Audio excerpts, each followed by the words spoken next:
Olá, o Câmara Entrevista de hoje fala sobre a campanha Setembro Amarelo, que atua na prevenção ao suicídio. Para tratar desse assunto tão importante, a gente recebe aqui no programa Daniel Xavier, que é nosso parceiro, psicólogo e também presidente da Associação de Saúde Mental de Pouso Alegre, a ASAMPA. Daniel, muito bem-vindo ao Câmara Entrevista. Obrigado pela recepção, Alberto. Obrigado por toda a equipe da Câmara Entrevista. Para nós é uma oportunidade de poder falar sobre essa importante campanha do Setembro Amarelo, né, da prevenção ao suicídio. Ô Daniel, que sinais uma pessoa com ideias suicidas apresenta?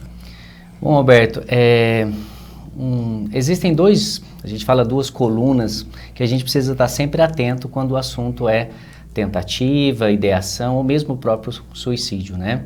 A primeira delas é a gente observar se a pessoa está apresentando algum transtorno emocional, psiquiátrico. E esses sinais, muitas vezes, elas são um pouco veladas, mas a gente consegue perceber pela atitude da pessoa. Então, muitas vezes a pessoa se isola um pouco mais, ela começa a ter um discurso mais negativo em relação às coisas que ela fazia. Geralmente ela começa meio que a preparar, né, a vida dela, ela vai acertando contas, ela vai pedindo perdão para algumas pessoas. Hábitos que ela não tinha antes. Isso, eram hábitos que ela não tinha. Um outro hábito também que é muito comum, a pessoa parece que não fala mais de futuro. Ela começa no discurso dela sempre ou só falar do passado, ou mesmo quando alguém traz alguma coisa relacionada a futuro, ela não traz nada, ela fica em silêncio.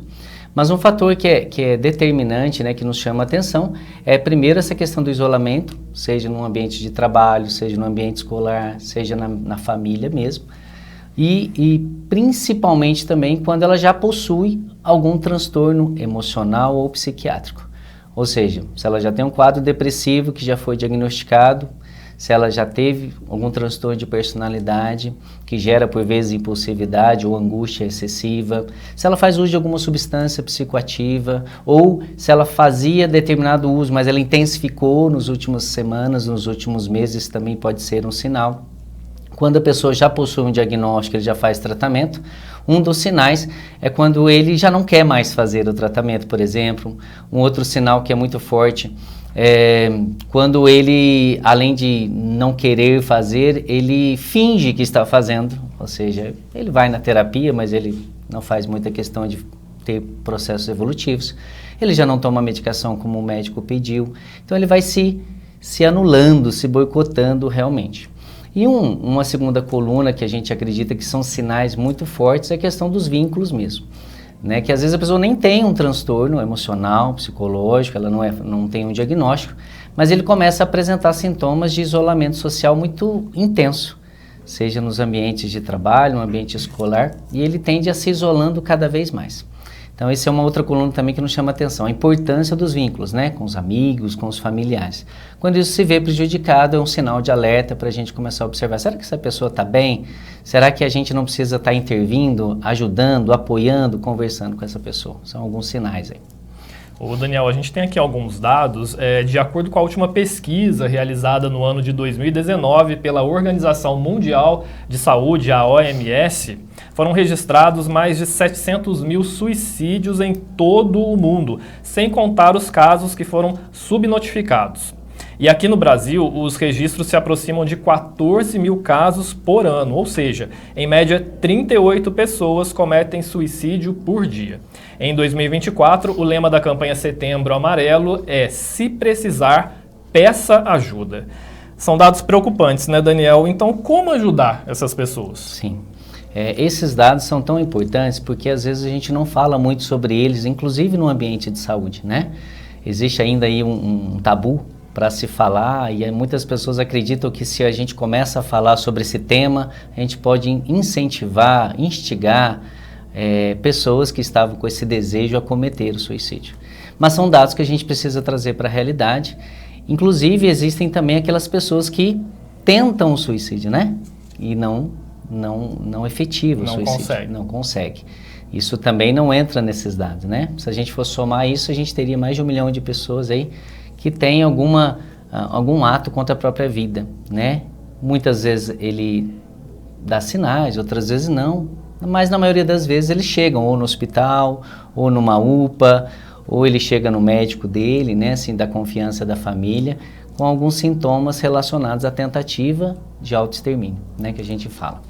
Essa campanha ela se faz tão importante, primeiro para a gente quebrar esse tabu. Não, se a gente fala que precisamos cuidar da vida, não tem como a gente não tocar nesse assunto. Tem pessoas que estão tirando a vida, né?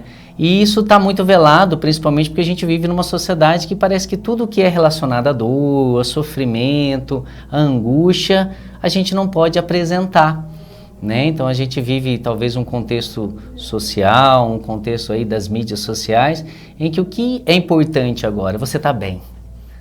E muitas pessoas velam a angústia, muitas pessoas escondem a tristeza, muitas pessoas encontram o momento depressivo em que se encontram. Isso tende a agravar ainda mais as tentativas de autoextermínio e, claro, também os números de suicídio. Tem diminuído? Tem diminuído, porque hoje a gente tem já rede de apoio que auxilia muito mais as pessoas, né? Por exemplo, vamos citar aqui no nosso município, a gente tem uma rede de apoio psicossocial que apoia a pessoa em sofrimento psíquico grave. Mas também a gente tem uma equipe de médicos, psicólogos que atuam na cidade, seja no setor público, seja no setor privado, que também faz todo um trabalho de prevenção, de cuidado com as pessoas que estão em risco aí, né? Que, devido a um quadro emocional grave ou mesmo um quadro de uso abusivo de substância. Então, a gente tem hoje uma rede que dá esse suporte a essas pessoas. Agora, Doniel, quais são os fatores de risco que podem levar uma pessoa ao suicídio?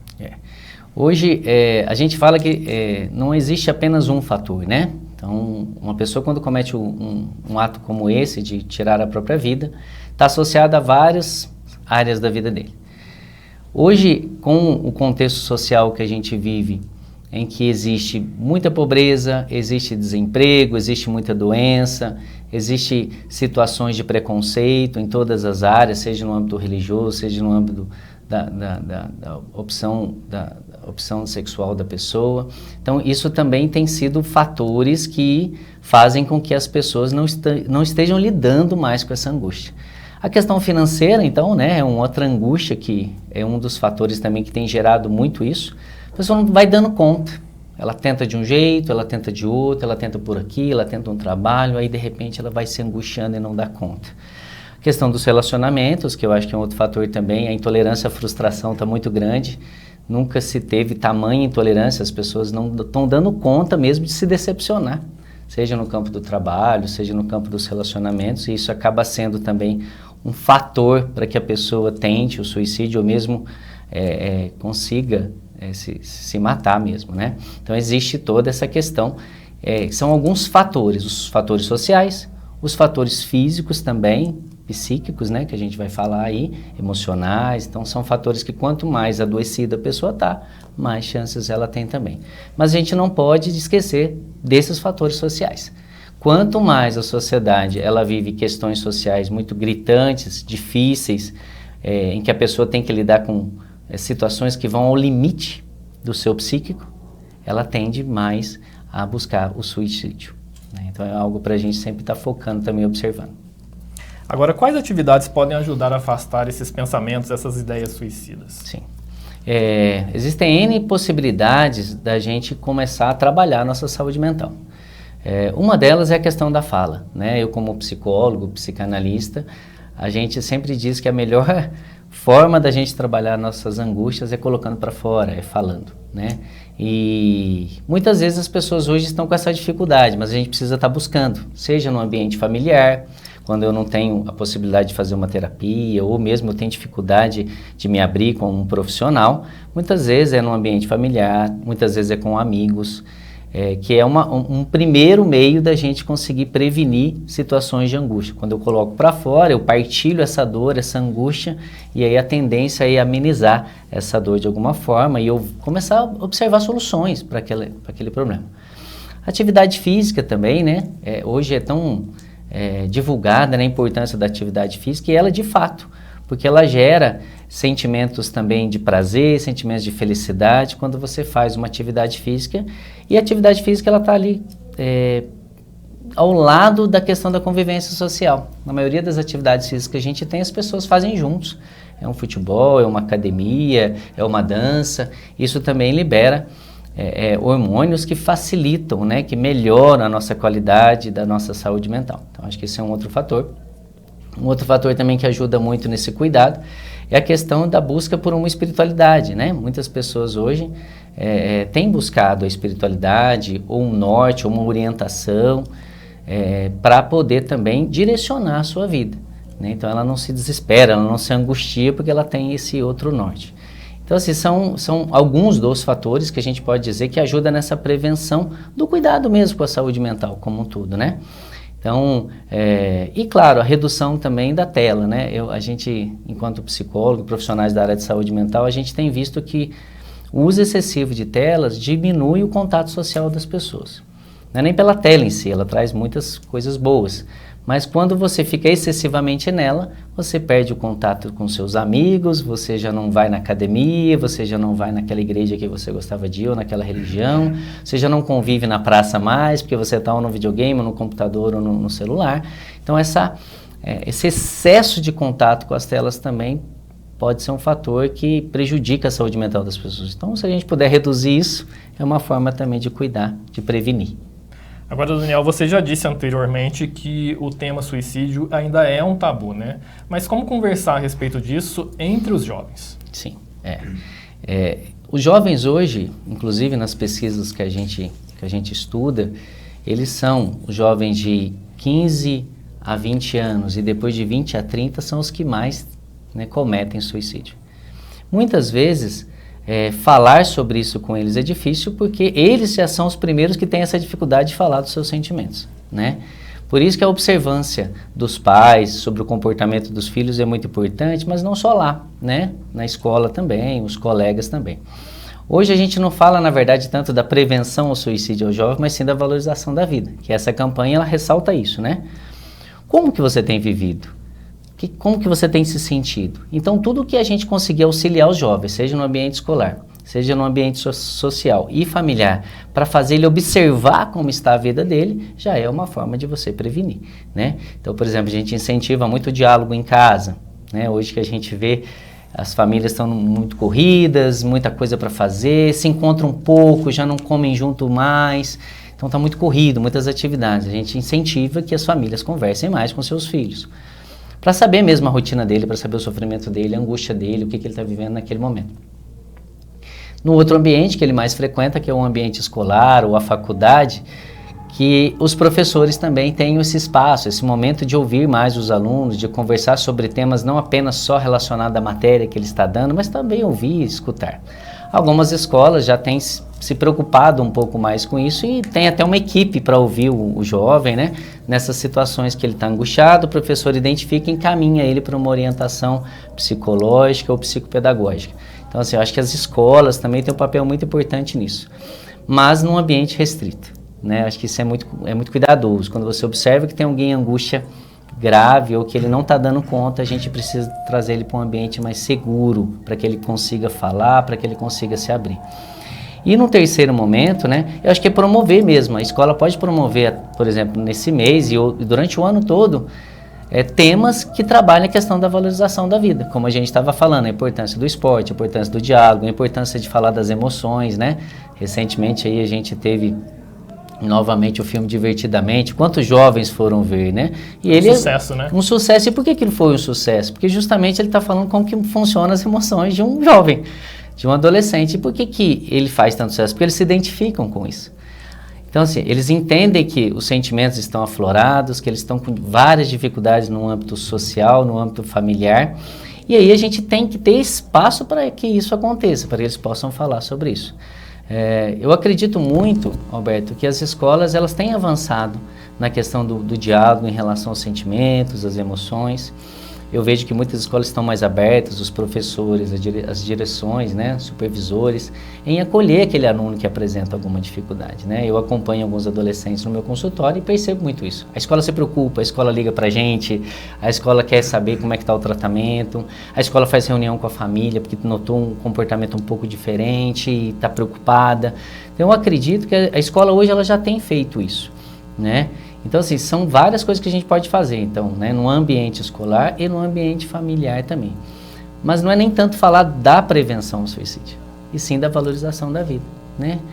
Por que você está triste? Vamos lá, vamos olhar para a tua vida, né? O que está faltando, ou mesmo o que você tem, né? Vamos falar do que você tem, né? E valorizar a amizade, valorizar a busca por uma profissão, valorizar as relações humanas, valorizar o esporte. Eu acho que tudo isso favorece para que eles se sintam bem e nem queiram tanto, né? Não lidar com o sofrimento que às vezes aparece na vida deles, ou seja, eles vão lidar quando vier as questões na adolescência, ou mesmo na infância, ou no começo da vida adulta, eles vão lidar, porque tem esse espaço de acolhida em casa, na escola, com os amigos. Agora, Daniel, as pessoas que precisam de ajuda, querem buscar um tratamento, né? Onde elas podem buscar esse apoio pela rede pública de saúde? Tá. Hoje, o Sistema Público de Saúde, ele tem os Centros de Atendimento Psicossocial, né, que são os CAPs, para uma situação de crise, né, quando a pessoa já não está dando conta daquilo, ele já tentou com família, ele já tentou passar no clínico geral, e mesmo assim a angústia está grande, a ideação suicida ainda continua, ele não está dando conta, ou ele já tentou, né, tomar medicação, ou se cortar, ou pensou em pular de algum lugar. Hoje o Centro de Atenção Psicossocial ele tem uma equipe preparada para atender essa crise que a gente fala. Hoje em Pouso Alegre a gente tem o CAPS IJ, né, que o CAPS IJ vai atender ali as crianças e os adolescentes em sofrimento psíquico. A gente tem o CAPS AD, que é o CAPS AD Novo Caminho Álcool e Drogas, que ele vai acolher todas as pessoas em sofrimento mental devido ao uso abusivo de substância psicoativa, com uma equipe preparada para acolher, para atender e para direcionar o tratamento dessas pessoas. E também a gente tem o CAPS 2, né, que é o CAPS Aldeia Viramundo aqui em Pouso Alegre, que faz o atendimento das psicopatologias graves, né, esquizofrenia, depressão, transtornos de personalidade graves, e que estão lá para acolher essa pessoa que está no momento de crise e às vezes não sabe nem para onde ir, né? A gente tem também, além desses equipamentos físicos, né, a gente tem o CVV, né, que é o Centro de Valorização da Vida, que é um telefone 188 que você liga no momento de angústia e pode falar um pouco ou receber orientação de um profissional do outro lado da linha, né? A gente tem também em Pouso Alegre a UPA, né? Então numa situação de crise intensa, não sei onde procurar, final de semana, está fechado, a gente tem a UPA para procurar. Temos também o PS, né, o pronto-socorro, mas geralmente as pessoas primeiro procuram a UPA, que a gente entende que tem uma equipe ali para te acolher, receber e te orientar sobre aquela crise, medicar se for o caso, né, deixar em observação por um tempo se for o caso. Então hoje a gente tem uma rede pública para atender, né? Há casos também que se aciona o SAMU, quando a pessoa tenta em casa ou no trabalho, e aí ele precisa desse suporte ali, dessa emergência. Então a gente tem o SAMU, a equipe do SAMU também é treinada para lidar com essas situações, os bombeiros, o SAMU também são treinados para isso. Daniel, muito obrigado então pela sua participação, pelas suas informações e esclarecimentos aqui no Câmara Entrevista. Nós que agradecemos, Roberto, agradecemos a Câmara mais uma vez pela acolhida e nos colocamos à disposição de vocês também. A Associação de Saúde Mental está lá, né, com vários profissionais também para apoiar, ouvir, dialogar e inclusive direcionar quando vocês não souberem o caminho por onde trilhar aí nessas situações de crise. E principalmente, vamos valorizar a vida, né? Vamos buscar apoio, vamos buscar ajuda. Não tenha medo, não tenha vergonha de buscar ajuda nesse momento de crise, nesse momento que você precisa. Obrigado, Daniel. E você que acompanha o nosso programa pode ter mais informações sobre a campanha Setembro Amarelo no site setembroamarelo.com. O Câmara Entrevista fica por aqui e a gente te espera no próximo programa. Até lá!